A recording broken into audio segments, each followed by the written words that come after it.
Hey there friends, in this video I'm going to be demonstrating how to upload files to Gemini.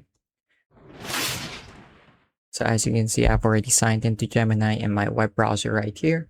And this is usually the first page that you'll see. This is the new chat page. So when you're starting a new chat, you're going to see this small prompt bar. Go ahead and click on the plus button at the left side, and you're going to see an option to add some files. So let's say I want to upload a picture like this one. This is just a calculus exercise. So let's say, can you help me solve the equations in the picture? Can I hit enter? And just like that, I've attached a file or image to my prompt. So it's really quick, really easy. And once you get familiar with the UI, you should be able to do this like second nature. So as you can see, here's the result.